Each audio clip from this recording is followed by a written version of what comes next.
네, 오늘은 우리 김문수 선교사님이 나오셔서 설교를 합니다.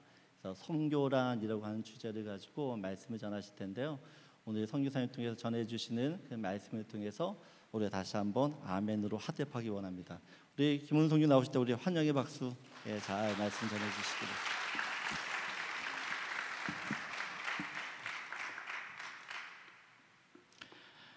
네, 환영해 주셔서 감사합니다. 여러분들 앞에 있는 제가 불편하시죠? 문진웅 목사님 계셔야 되는데 제가 나왔습니다. 그리고 서 있는 저도 상당히 불편합니다. 제 자리가 아닌 것 같아서 굉장히 마음이 무겁고 또 지금도 굉장히 떨리고 합니다. 제가 그 교회에서 그래도 이제 주보에 또 나름 또 협력 선교사로 이렇게 이름이 올라 있습니다. 근데 제가 이 교회에 출석한 이후로 한 번도 이제 그 선교, 그러니까 선교에 대한 어떤 이야기들을 이제 나눠본 적이 없고 그랬는데 마침 또 목사님께서 기회를 주셔서 이번에는 좀 특별히 선교에 대해서 한번 좀 나눴으면 좋겠다라는 마음이 있어가지고 선교에 대해서 준비했습니다. 혹시라도 제가 나누는 말씀 때문에 어떤 오해가 생기거나 뭐 그런 것들이 계시다면 좀 양해를 부탁드리겠습니다. 그럴 내용은 없겠지만 그래도 혹시 모르니까 부탁드리겠습니다. 기도하겠습니다. 주님 감사합니다. 하나님의 은혜를 구합니다. 이 시간 좀 도와주십시오. 그래서 주님의 은혜로 이 시간이 좀 진행되어질 수 있도록 하나님께서 풍성하게 채워주십시오. 감사합니다. 예수님의 이름으로 기도합니다. 먼저 선교에 대해서 말하고 싶습니다. 근데 선교가 무엇인지 우리는 좀 알아야 되겠죠. 그래서 선교의 정의에 대해서 선교를 먼저 정의해 보도록 하겠습니다. 이제 흔히들 말하는 것이 이제 선교와 또 전도의 차이에 대해서 많이 이야기를 합니다. 근데 이제 전도라고 하는 것은 이제 한국 사람 기준으로 했었을 때, 그리고 제가 한국에 있다라는 기준 아래 국내에서 복음을 전하는 것, 그것을 우리는 전도라고 이야기를 했습니다. 그리고 또 해외에 나가서 복음을 전하는 것, 그것을 우리는 선교라고 이야기합니다. 근데 정확하게 좀 더 구체적으로 그것을 구분을 하자면 이제 문화로 구분할 수 있는 것 같아요. 그래서 같은 문화권, 한국 사람이 한국 문화에 속해 있는 사람에게 복음을 전하면 그것은 결국은 전도가 되고, 한국 사람이 타 문화권에 있는 사람들에게 복음을 전하면 그것은 선교가 되어집니다. 그래서 동일 문화냐 타 문화냐라고 에 따라서 그것이 선교냐 아니면 전도냐라는 어떤 그런 구분으로 지어지게 된다라는 것들을 좀 말씀을 드리고 싶습니다. 이곳에 계신 성분들은 좀 그렇지 않으시겠지만 제가 이제 한국에서 이제 젊었을 때 저도 선교를 나갔으니까 선교를 나간다라고 이야기했었을 때, 그리고 이제 잠시 돌아와서 이제 교회에서나 또 지인분들에게 선교에 대해서 이야기를 할 때 되게 많은 분들이 좀 불편해하셨어요. 그 이야기들을. 그 이유가 물론 이제 그분들이 불편하시고 부담스러워하신 것도 있었고요. 부담스러워하고 불편하셨던 이유가 있을 거라고 생각합니다. 뭐 단순하게 쉽게 생각하면 되게 저를 아끼시는 마음이 있고, 또 이제 또 자식 같으니까, 또 함께 또 자라왔던 또 친구들은 또 이제 친구니까, 또 아니면 가족이니까 뭐 그렇게 생각하고, 또 아니면 이제 그때 제가 처음에 선교지를 나갔을 때 저희 아들이 태어난 지 이제 7개월, 5개월째 될 때 저희가 나갔습니다. 5개월, 7개월, 제 기억이 안 나네요. 어쨌든 1년이 안 돼서, 돌이 안 돼서 저희가 나갔어요. 그러다 보니까 갓난애를 데리고 나가니까 이제 주위 분들이 상당히 좀 염려도 되셨을 것이고 좀 우려도 되셨겠죠. 그래서 되게 걱정을 하시고 좀 불편해하셨던 것들을 기억을 합니다. 근데 그런 것도 있지만 이제 그분들이 선교에 대해서 불편해하셨던 이유가 제가 이렇게 대화를 나누면서 이렇게 느꼈던 부분이 두 가지가 있었어요.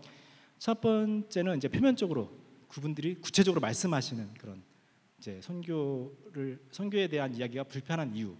두 번째는 이제 내면으로, 그러니까 제가 대화를 통해서 느껴지는 어떤 그런 부분들이 있었는데, 먼저 표면적으로 드러나지 않는 그냥 제가 느꼈던 어떤 그런 부분들이 뭐였냐면, 선교라고 말하면 뭐 아마 되게 많은 분들이 그러실 거예요.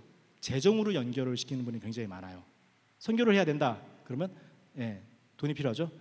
맞습니다. 그것도 저도 되게 선교에 많은 재정이 필요하다는 걸 알고 있고, 또 그리고 많은 그 선교에 사용되는 많은 재정들이 교회에서 그리고 여러분들의 주머니 속에서 나왔다라는 것들을 잘 알고 있습니다. 그런데 제가 그 한국 교회에서나 또 지인들에게 그리고 또 많은 선교사들이 그들에게 이제 선교에 관해서 이야기를 할 때 이제 그분들의 어떤 재정을 원하고 그분들의 어떤 도움을 원해서 뭐 꼭 그런 목적으로 선교에 대해서 그리고 저의 삶에 대해서 이야기하지 않았어요. 물론 재정이 채워지면 참 좋습니다. 그렇지만 그게 목적이 아니었습니다.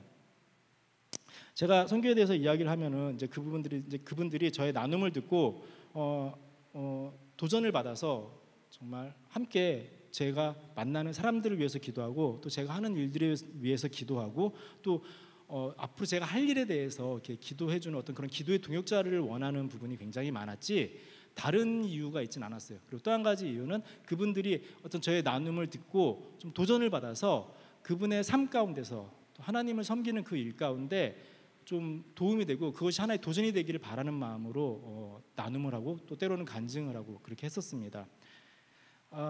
목사님이 매주 주일마다 이 자리에 서서 설교를 하십니다. 그 설교를 하시는 이유가 여러분들의 어떤 헌금을 강요하고 아니면 여러분들에게 어떤 원하는 것이 있어서 막 요구하는 것이 있어서 어떤 그런 목적으로 설교를 준비하지 않으시잖아요. 그렇죠? 그러실 거라 믿습니다.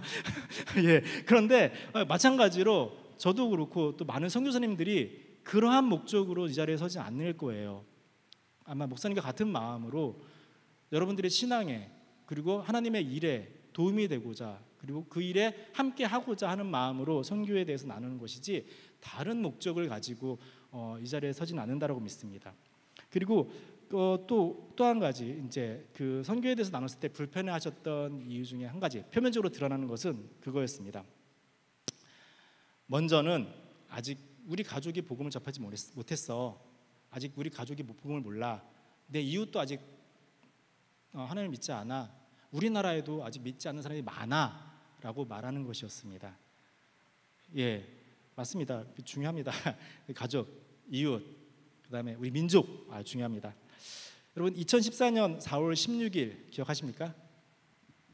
무슨 날인지 아십니까? 예, 세월호 참사가 있었던 날입니다. 저도 이제 그 당시에 말레이시아에 있을 때인데 어느 날 그날 친구 집에 갔어요. 예, 친구를 갔는데 그 집에 이제 부부가 앉아가지고 텔레비전을 보고 있는 거예요. 뉴스를 보고 있는 거예요. 그런데 저희 부부가 딱 가니까 빨리 오라고 같이 뉴스 보라고 너네 나라 큰일 났다고 그러는 거예요. 그래서 뭔데 하고서 가서 봤는데 마침 이제 그 세월호 그 배가 뒤집어져 있고 헬리콥터 와가지고 이제 사람들 구조하러 가는 그런 장면들이 뉴스에서 실시간으로 보도가 되고 있었습니다. 이제 그 보도를 보고 이제 저도 이제 옆에 또 나란히 앉았죠. 소파에 앉아가지고 그 상황들을 계속 지켜봤었어요.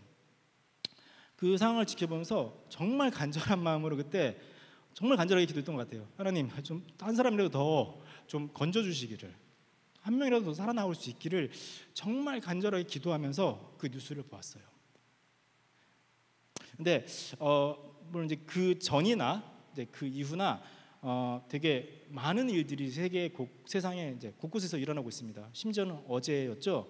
이스라엘하고 헤즈볼라 전쟁이 있었습니다. 어제 이스라엘이 전투기로 공습을 했고 그 다음에 이제 헤즈볼라에서는 드론을 띄워가지고 이렇게 반격을 하고 왔던 그런 일들이 있었어요. 세상에서 일어나는 그런 많은 곳곳에서 일어나는 자연재해, 그 다음에 전쟁, 그러한 일들로 인해서 굉장히 많은 사람들이 죽어나가는 것들을 우리는 뉴스를 봅니다. 뉴스를 통해서 접하고 또 들어서 알고 있습니다. 저도 그냥 생각해봤어요. 딱 그때 그 세월호 참사의 어떤 보도를 보면서의 마음과 어제 그리고 그 전에 봤던 어떤 그런 많은 자연재 그런 세계 곳곳의 뉴스들을 보면서 마음이 다르다는 것을 저도 알고 있습니다.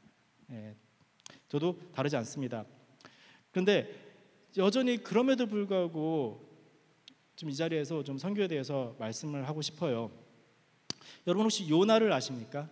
요나, 요나서의 주인공입니다. 옛날에 이스라엘 백성들은 이스라엘 민족들은 하나님에게 특별히 선택되었다라는 것을 알고 있었어요. 그래서 하나님이 이스라엘을 선택해서 다른 나라를 위해서 선택하신 이유가 다른 나라를 위한 것이다라는 것을 이스라엘 백성들은 몰랐습니다. 잊어버렸겠죠. 알고 싶지 않았겠죠. 그래서 우리는 하나님의 선택된 백성이야라는 선민의식이 그들에게 강했습니다. 요나도 마찬가지였겠죠. 그 이스라엘 사람 중에 한 사람이 있으니까 같은 마음이었을 거라 믿습니다. 그 당시에 이제 그때 최강의 국가였던 아시리아가 이스라엘을 이제 차지합니다. 침공해서 이제 빼앗고 이제 약탈과 이제 압박과 뭐 그런 것들을 합니다. 마치 우리 일제 강점기 때 일본이 그랬던 것처럼 이 아시리아 그리고 아시리아의 수도 니느웨가 이제 그러한 일을 합니다. 이스라엘에게. 그래서 하나님이 요나에게 말씀하세요. 너는 니느웨로 가서 회개하라고 얘기해. 요나는 그 얘기를 듣고 불편합니다. 쟤네 싫은데. 그래서 다시스로 도망을 갑니다. 니느웨로 가지 않습니다. 하나님의 명령을 듣지 않아요. 그리고 다시스로 가는 도중에 이제 풍랑을 만나고 배가 뒤집어지고 요나는 물속에 빠지고 물고기 뱃속에 3일 있다가 다시 나와서 회개하고 니느웨로 갑니다. 이것이 요나서의 이야기입니다. 요나가 이제 니느웨에 가서 되게 무성의하게 하나님이 니네 심판할 거야. 니네 회개하지 않으면 니네 망할 거야 라는 복음을 전합니다. 의외로 니느웨 사람들은 그 복음을 받아들여요. 그리고 회개합니다. 그리고 하나님의 진노가 니느웨에게 임하지 않습니다. 우리는 깨달아야 돼요. 이 말씀을 통해서 저도 깨달아야 됩니다. 또 그랬으면 좋겠습니다. 하나님이 우리 가족만의 하나님이 아니다라는 것을 알아야 돼요. 저도. 그리고 우리 이웃만의 하나님이 아니라는 것을 우리는 알아야 합니다. 그리고 우리 민족만의 하나님이 아니라는 것을 알아야 됩니다. 하나님이 특별히 우리만을 선택하지 않았다는 것을 알아야 됩니다. 마치 우리가 하나님이 우리만을 택했어. 우리만 복음 잘하면 돼. 그리고 우리 주변 사람들만 잘 챙기면 돼라고 말하는 것은 이스라엘 사람들과 똑같은 그런 선민의식, 그리고 중국 사람이 생각하는 중화사상 그런 것과 비슷하다고 볼 수 있을 것입니다. 그래서 저는 오늘 하나님이 왜 선교에 우리를 동참시키고자 하시는지 좀 나눠보려고 합니다. 저는 이제 선교의 진정한 의미가 무엇일까를 생각해 봤어요. 그래서 저는 정의를 했습니다. 선교란 이겁니다. 하나님이 우리에게 주신 유업을 회복하는 것이다 라고 말하고 싶습니다. 말이 좀 복잡하죠? 좀 더 쉽게 얘기하면 선교는 태초에 하나님께서 인간에게 주셨던 것을 되찾는 것이다 라고 좀 더 쉽게 말하겠습니다. 더 쉽게 얘기하면 하나님이 원래 나에게 주셨던 것을 되찾는 것, 하나님이 원래 나에게 주셨던 것을 되찾는 것, 그것을 저는 선교라고 말하고 싶습니다. 우리 창세기 1장 28절을 볼게요. 하나님께서 천지를 창조하십니다. 그리고 사람을 만드시고 명령을 하십니다. 우리 함께 성경을 볼까요? 같이 읽겠습니다. 시작. 하나님이 그들에게 복을 주시며 하나님이 그들에게 이르시되 생육하고 번성하여 땅에 충만하라. 땅을 정복하라. 바다의 물고기와 하늘의 새와 땅에 움직이는 모든 생물들을 다스리라 하시니라. 이 말씀입니다. 이 하나님의 명령을 보면은 딱 두 가지로 요약이 되는 것 같아요. 첫 번째는 수를 늘려라. 두 번째는 땅을 채우고 정복해라. 이 두 가지로 요약이 되어지는 것 같습니다. 수를 늘리라라는 의미는 무엇입니까? 그리고 땅을 채우라는 의미는 무엇일까요? 있는 그대로 생각해서 그냥 말 그대로 우리 모두가 다 결혼을 해가지고 애를 많이 낳아서 인구를 늘려가지고 이 땅에서 다 이렇게 살아가는 것, 그것이 수를 늘리고 땅을 채우는 것이라는 하나님의 명령일까요? 그리고 땅을 정복하는 것은 무엇입니까? 우리가 쉽게 이렇게 정복하는 것 알죠? 좀 때려 부시고 막 이런 거 차지하는 것, 그런 것을 말하는 것일까요? 우리는 쉽게 정복이라는 단어를 오해하고 있습니다. 창세기에서 말하는 정복의 의미는 관리하고 유지하는 것을 말합니다. 그래서 이 말씀은 하나님께서 이 땅을 우리에게 유업으로 주셨고 우리가 이 땅을 채우고 그리고 관리하고 다스리는 것을 말씀하십니다. 단순하게 애만 많이 낳아서 인구를 늘리는 어떤 그런 의미가 아니라 하나님의 형상을 가진 사람들, 하나님의 닮은 사람들, 그리고 하나님의 생기를 가진 사람들이 이 땅을 채워나가는 것을 의미합니다. 그리고 이 땅을 처음 만드신 그대로 아름답게 유지해 나가고 관리해 나가는 것, 그것이 이 창세기 1장 28절에 나오는 그 말씀이라고 저는 생각합니다.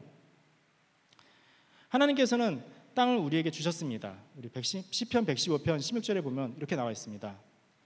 하늘은 여호와의 하늘이라도 땅은 사람에게 주셨도다. 예. 명확하게 말씀하고 계십니다. 하나님의 땅을 인간에게 주셨습니다. 하늘은 하나님의 것입니다. 땅은 인간의 것입니다. 우리 창세기 3장 17절 읽어볼게요. 시작.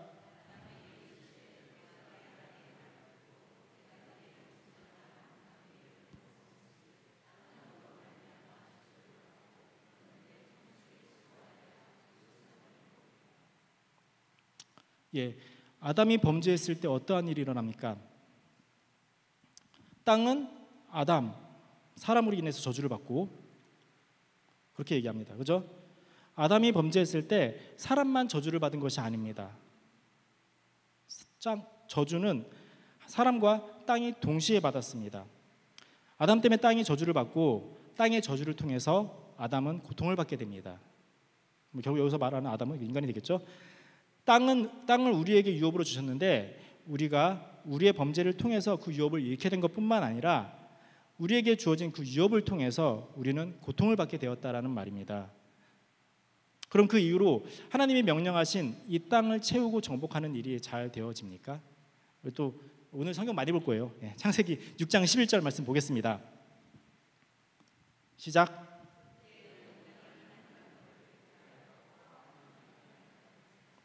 예.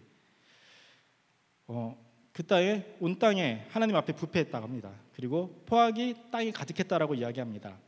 즉 하나님의 형상을 가진 사람, 하나님의 생기를 가진 사람들이 땅에 가득한 것이 아니라 이 땅에는 포악한 사람들, 부패한 사람들, 그리고 하나님의 형상을 잃어버린 사람들이 이 땅에 가득하다라고 이야기하고 있습니다. 그리고 6장 13절 볼게요.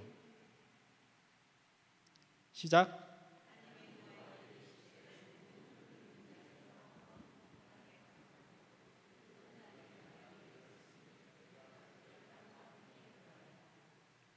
예, 하나님 말씀하십니다. 내가 그들을 땅과 함께 멸하리라.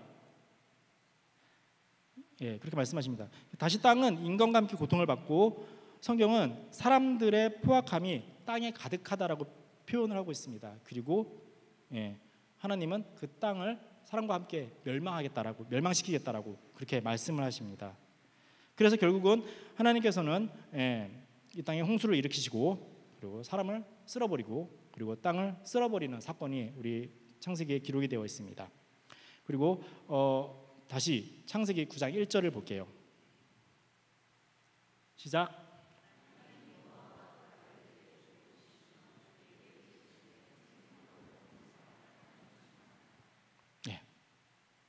하나님이 노아와 언약을 세우십니다. 그 언약의 내용은 아담과의 언약의 내용과 상당히 비슷합니다. 동일하게 수를 늘리고 땅을 채워갈 것을 말씀하십니다. 그리고 그 명령대로 노아의 자손들이 이제 곳곳에 이렇게 퍼져나가게 되고 그리고 이제 이 사람 저 사람, 이 땅 저 땅, 이 나라 저 나라로 이렇게 나뉘어지게 되는 것을 볼 수 있습니다. 그리고 또 다시 사람들은 이제 하나님께 불순종하고 이제 바벨탑 사건이 성경에 기록되어집니다. 하나님의 명령과 정반대되어진 일들을 사람들은 합니다.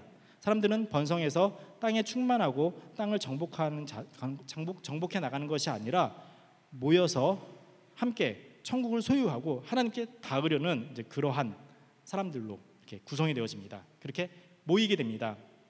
그래서 하나님의 축복과 명령은 인간의 불순종으로 인해서 굉장히 좌절이 되어지는 것들을 볼 수 있습니다. 그리고 그 결과로 언어가 나누어지게 되죠. 그렇죠? 그래서 저도 여러분들도 지금 고생을 많이 하고 있습니다.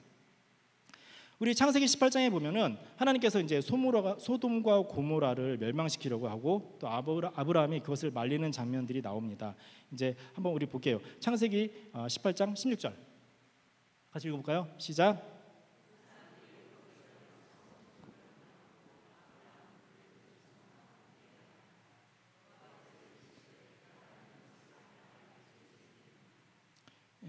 상당히 여기서 인상적인 부분이 있습니까?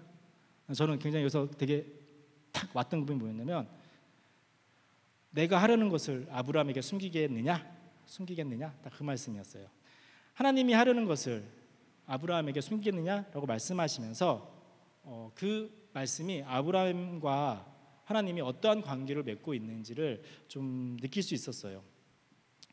우리는 이제 지난 몇 개월 동안 우리 문진우 목사님의 설교를 통해서 아브라함에 대해서 쭉 이렇게 들었고 또 배웠고 봤습니다. 그렇죠? 다는 기억이 안 나지만 그래도 좀 기억나시죠? 예. 그래서 아브라함이 어떻게 하나님께 순종을 했는지, 그리고 하나님의 아브라함에게 어떤 명령을 하셨는지, 그리고 아브라함이 그 명령에 어떻게 순종하고 반응했는지, 그리고 어떻게 살아왔는지를 우리는 그동안 계속 들어왔고 배워왔습니다.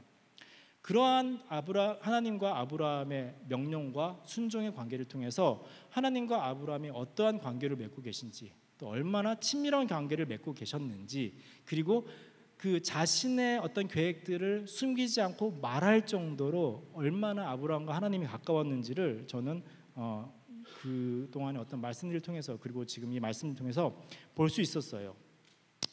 그래서 하나님이 이제 하나님이 하시려는 일들을 아브라함에게 말했을 때 아브라함이 어떻게 반응하는지 우리가 한번 좀 보도록 하겠습니다. 창세기 18장 25에서 26절입니다. 시작.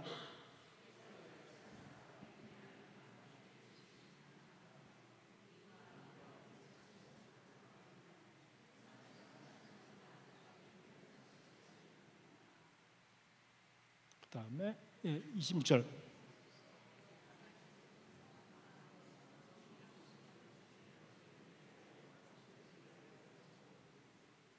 예, 18장 32절 33절입니다. 시작.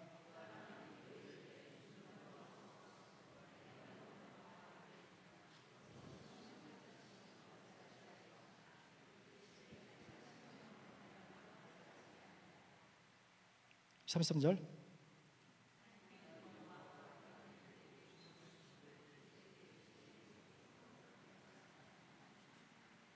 잘못됐네요.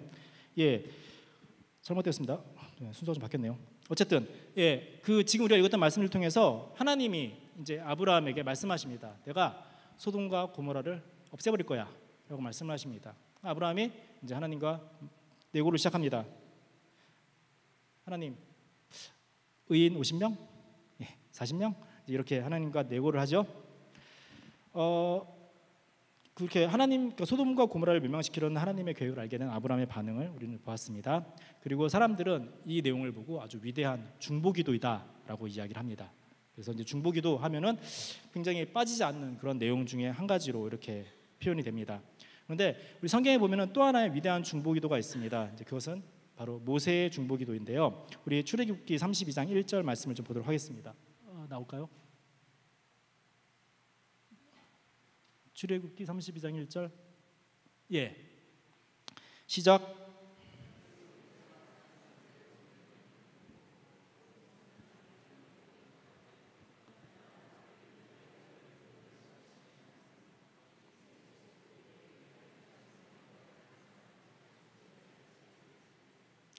예.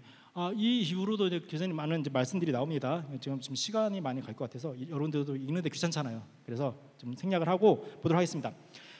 하나님이 이제 모세가 시내산에 올라갑니다. 하나님의 율법을 받으러 올라갑니다. 그 사이에 사람들이, 이스라엘 백성들이 산에 올라간 모세를 기다리다 지쳐서 금송아지를 만들어요. 그래서 이제 금송아지를 만들고 거기다 막 제사를 지내고 난리 부수를 칩니다. 그러니까 하나님이 이제 그러한 것들을 보시고 그 이스라엘 백성들을 이제 멸망시키겠다 그렇게 말씀하십니다. 그리고 내가 너로 새로운 일을 시작할 거야라고 말씀을 하십니다. 그 말을 들은 모세가 이제 하나님께 얘기를 하는 거예요. 하나님, 나를 생명책에서 지우시더라도 그 우리 백성을 좀 용서해 주십시오라고 말을 합니다. 이거 역시 또 굉장히 위대한 중보기도로서 그렇게 많은 사람들에게 회자가 되어지는 이야기입니다. 예, 두 사람의 위대한 중보기도, 아브라함의 중보기도와 모세의 중보기도를 봤습니다. 두 사람의 중보기도는 똑같습니까? 아니면 무슨 차이가 있을까요? 이건 제 개인적인 견해이고 제 개인적인 해석이지만 두 사람의 그 중보기도는 아주 큰 차이가 있다고 봅니다.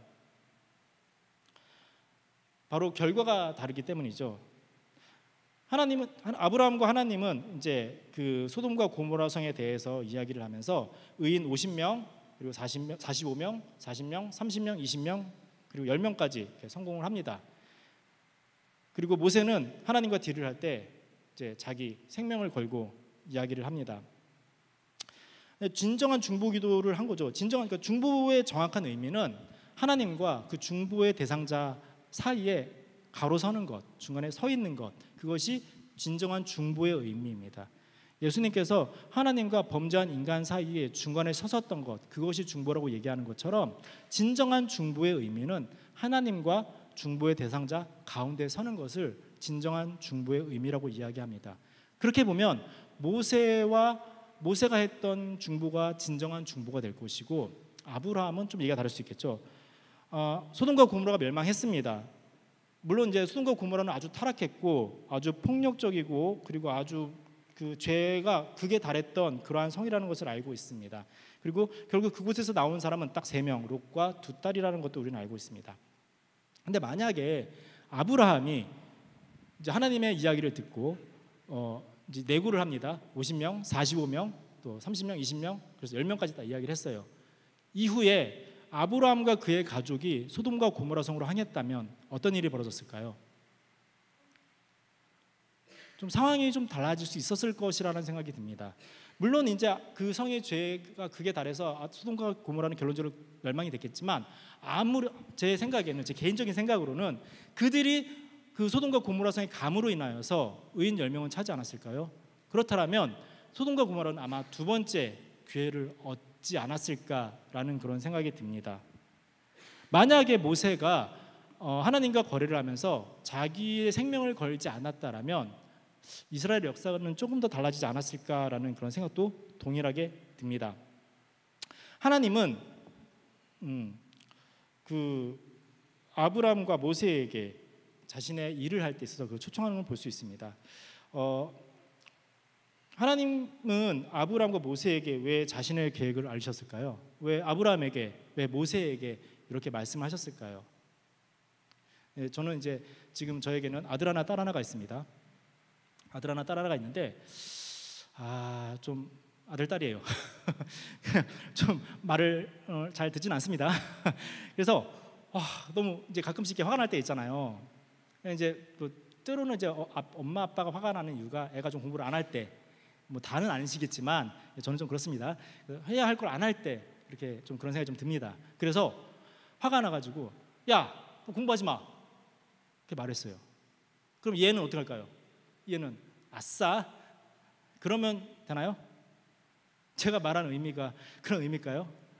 그리고 너무 화가 나가지고 또 나가 했어. 아싸 나가면 되는 거예요? 얘가? 하나님이 그러한 마음으로, 그러니까 제가 그러한 마음으로 애들에게 공부하지 말라고 말하고 나가라고 말을 할까요?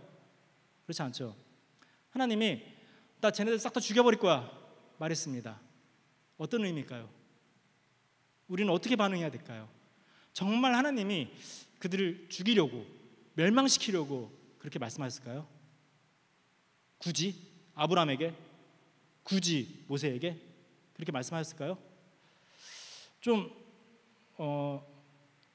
하나님의 마음, 하나님의 그 표현하심과 제가 부모로서 자식들에게 했던 그 표현과 이렇게 대조해서 본다라면 하나님은 아마도 아브라함에게, 모세에게 그러한 의미로 다 죽여버릴 거야, 그냥 계획을 알려줄게, 이렇게 말씀하진 않았을 거라는 생각이 듭니다. 어쨌든 우리가 다시 한번 우리는 사도행전 7장 34절 말씀 좀 볼게요. 나올까요? 사도행전 7장 34절 말씀이 나옵니까?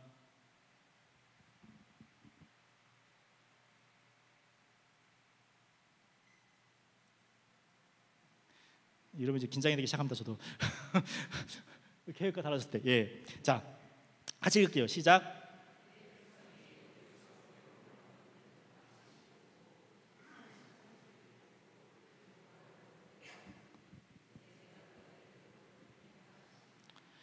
하나님께서 고통 중에 있는 이스라엘 백성들을 구원하기로 결심하십니다. 그렇죠? 왜냐하면 하나님은 이스라엘 백성들의 어떤 신음을, 또 탄식을, 고통을 보았고 들으셨습니다. 하나님은 이스라엘 백성들의 상황을 너무나 잘 아셨어요. 그래서 내려오십니다. 그렇죠? 그리고 모세를 보냅니다. 동일하게 사도행전에서 말씀하셨던 것처럼 이 말씀이 그대로예요. 보시고 들으시고 내려오시고 보내는 것. 하나님 하셨습니다. 하나님께서는 수많은 민족과 열방들 가운데 또 고통 중에 있는 하나님의 백성들을 구원하기로 결심하십니다. 왜냐하면 하나님께서는 그들의 상황을 보셨고 또 들었고 잘 아시기 때문입니다. 그래서 오셨습니다. 그렇죠? 예. 근데 구원의 계획, 하나님의 구원의 계획이 그렇게 해서 완성이 되지 않았어요. 아직 한 가지 빠진 게 있습니다. 보내는 것. 아직 보내는 것이 되지 않았어요. 그래서 과거에도 선지자들을 보냈고 옛날에도 많은 선교사들을 보냈고 지금도 또 보내고 있습니다. 하나님은 모든 것들을 스스로 할 수 있으시지만 그렇게 하지 않으십니다.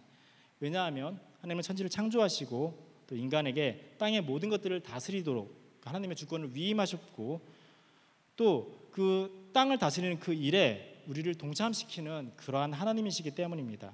그래서 모세를 이집트로 보내는 것으로 하나님의 구원의 계획을 완성해 나가셨습니다. 그리고 지금도 하나님은 열방 가운데서 고통 중에 있는 하나님의 백성들의 눈물을 보고 계시고 또 그들의 부르짖음과 또 신음소리를 듣고 계십니다. 그리고 그들을 구원하기 위해서 내려오셨습니다. 그리고 계속 보내시길 원하십니다. 제가 좀 사진 몇 장을 좀 보여드릴게요. 좀 혹시 볼 수 있을까요? 예. 잠깐만 보시면 됩니다.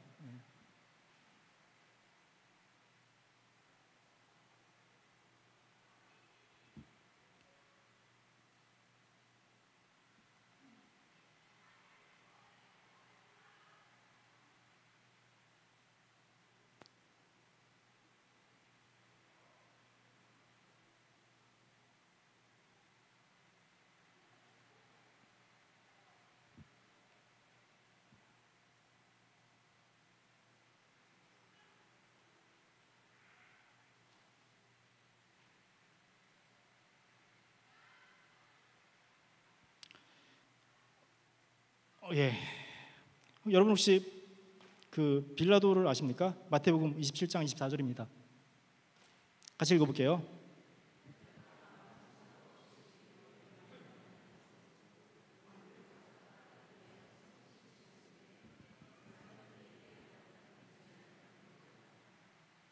예. 빌라도에 대해서 나옵니다. 빌라도는 예수님의 사형을 결정한 사람입니다. 그런데 빌라도는 예수님을 사형에 처하는 것을 별로 원치 않았어요. 그래서 사람들을 설득하려고 했습니다. 그런데 유대인들, 이스라엘 사람들은 그것을 받아들이지 않아요. 그래서 빌라도는 민난이 날까봐 두려워서 그들의 말대로 예수님을 처형하기로 결심을 하고 사형을 언도합니다. 그리고 이야기합니다. 손을 씻어요. 나는 상관없어. 니네가 한 거야. 라고 말을 합니다. 그런데 2024년 예, 2024년이 지났습니다. 그리고 지금 저도 또 여러분들도 매주 빌라도의 이름을 부릅니다. 그렇죠? 어떻게 부르죠? 예, 사도신경을 통해서 부릅니다. 본디오 빌라도에게 고난을 받으사 십자가 못 박혀 죽으시고 이야기합니다. 제가 금방 이제 사진들을 보여드렸습니다. 그 사진들은 제가 만났던 이제 중국 친구들과 그다음에 또 티벳 사람들, 말레이시아 원주민들, 그리고 말레이시아의 미얀마 난민들, 그리고 스리랑카 난민 가족에게 이렇게 사역하는 사진들과 또 이제 뉴스에 나왔던 이제 아프가니스탄의 지진이라든가 또 이스라엘 하마스의 전쟁, 이제 그러한 일들의 사진들, 그러니까 뉴스에서 캡처한 것들이에요. 그러한 사진들을 좀 보여드렸습니다. 물론 저도 이제 더 많은 사진들을 보여드리고 싶었지만 저희가 이제 사역할 때 저희 두 사람 다 함께 사역을 하다 보니까 사진 찍을 사람이 없었어요. 그래서 집에 있는 사진들이 전부 다 먹는 사진들밖에 없어요. 애들이랑 친구들이랑 밥 먹는 사진 그런 것밖에 없어가지고 좀 더 좋은 사진들을 보여드리지 못하게 돼서 죄송하긴 하지만 어쨌든요. 이 많은 사진들을 보여드렸는데 여러분들 보면서 어떠한 생각이 듭니까? 하나님께서는 그 아브라함을 하나님의 파트너로 삼으셨습니다. 그래서 그의 계획을 이야기했었죠. 그리고 노아를 파트너로 삼으시고 또 모세를 파트너로 삼으셨습니다. 그리고 하나님은 지금 우리를 하나님의 파트너로 이렇게 삼으시길 원하십니다. 여러분 마음 어떻습니까? 아까 그 사진들 보고 또 뉴스들 보시잖아요. 어떤 마음이 드십니까? 나랑 상관없어. 나는 무죄해. 나 모르는 일이야. 그렇게 반응하시겠습니까? 빌라도가 했던 것처럼 그렇게 나는 예수님과 상관없어. 난 이 사람이 죽은 거 상관없어 라고 말을 하겠습니까? 마지막에 하나님 앞에 가서, 마지막에 하나님 심판대 앞에 가서 우리는 어떻게 이야기를 할 수 있을까요? 좀 두려움으로 좀 이제 세상을 좀 보았으면 좋겠습니다. 정말 나랑 상관없는 걸까요? 우리가 하나님을 믿는 사람으로서 하나님께 선택돼 받은 그런 이유가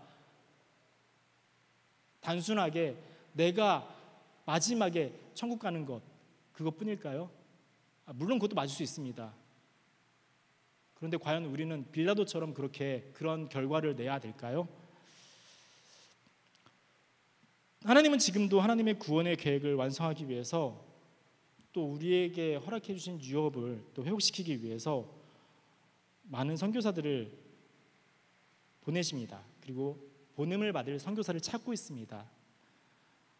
더불어서 함께 기도하며 선교사를 보낼 사람들을 하나님은 찾고 계십니다. 소망하기는 우리 모두가 다 그런 하나님의 계획에 좀 사용되어지는 그런 하나님의 파트너로서 그렇게 살아갈 수 있기를 좀 소망합니다. 그리고 기도합니다. 우리 함께 좀 찬양 한 곡 좀 할게요. 선교의 가장 기본이 되어지는 것, 선교의 가장 기초가 되어지는 것은 하나님의 마음을 아는 것입니다. 아브라함이 그렇게 했던 것처럼 또 모세가 그렇게 했던 것처럼 우리 이 시간 아직 선교 잘 몰라요, 그렇죠? 그렇지만 먼저 좀 하나님의 하나님을 알기를, 하나님의 마음이 알기를 좀 기도하면서 우리 좀 찬양하고 그리고 마무리했으면 좋겠습니다.